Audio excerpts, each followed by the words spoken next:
Donald Trump আর Trump প্রশাসনের কর্মকর্তারা গত কিছুদিন ধরে ক্রমাগত দাবি করছেন যে ইরান যুদ্ধ থামাতে যুক্তরাষ্ট্রের সাথে সমঝোতা করতে চায়। They are negotiating. They're begging to make a deal. They're begging to make a deal. They have to open it up. They have to open up the Strait of Hormuz. We're ahead of schedule in that operation and expect to conclude it at the appropriate time here in a matter of weeks, not months, and the progress is going very well. অন্যদিকে Iran বলছে যে যুক্তরাষ্ট্রের সাথে আলোচনা বা কোনো ধরনের সমঝোতা তাদের হয়নি এবং আলোচনার কোনো আগ্রহ তাদের নেই। اینکه پیام‌هایی از طریق کشورهای دوست ما داده بشه و ما هم در جواب مواضع خودمون رو اعلام بکنیم یا هشدارهای لازم رو بدیم، این نه اسمش مذاکره است، نه اسمش گفتگو، نه هیچ. تبادل پیام هست به واسطه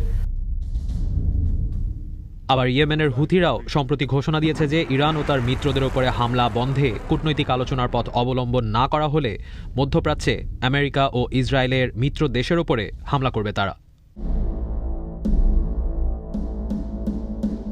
فإن القوات المسلحة اليمنية وحرصا منها على استقرار أمن المنطقة ووقف العدوان فإنها تؤكد على الآتي: أولاً ضرورة الاستجابة الفورية من العدو الأمريكي والإسرائيلي للمساعي الدولية الدبلوماسية لوقف العدوان على إيران وبلدان المحور।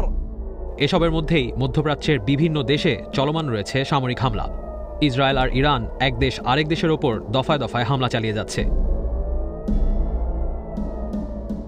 তেহরানে শনিবার ভোরেও বেশ কয়েক দফা বিস্ফোরণের শব্দ শোনা গেছে। তেল আভিভেও শনিবার ভোররাতে বিমান হামলা হয়েছে, যাতে অন্তত একজন মারা গেছেন। এছাড়া শনিবার সৌদি আরবের প্রিন্স সুলতান বিমান ঘাঁটিতে হামলা চালিয়েছে ইরান। নতুন করে বিমান হামলা হয়েছে কুয়েত, বাহরাইন আর আরব আমিরাতেও। অন্যদিকে ইসরায়েল ইরানের পাশাপাশি হামলা অব্যাহত রেখেছে লেবাননে।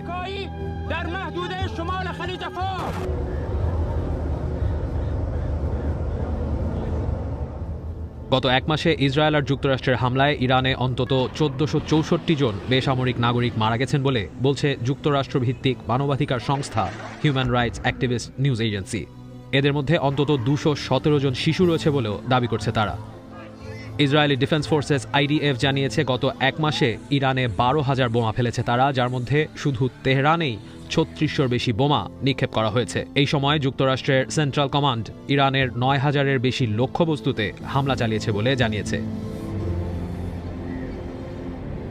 যুক্তরাষ্ট্র ও ইসরায়েলের দাবি তারা ইরানের পুলিশ স্টেশন, মিলিশিয়াদের ভবন, আইআরজিসির ঘাঁটিতে হামলা চালিয়েছে।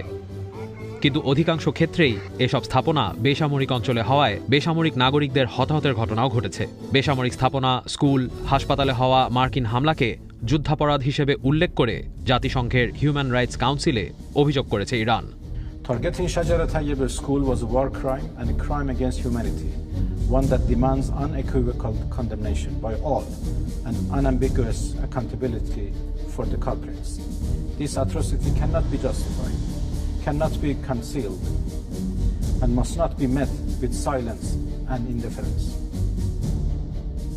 এমন পরিস্থিতিতে এই সপ্তাহেই ইরানের সাথে যুক্তরাষ্ট্রের বৈঠক হতে পারে বলে আশা প্রকাশ করছেন ডোনাল্ড ট্রাম্পের বিশেষ দূত স্টিভ উইটকফ।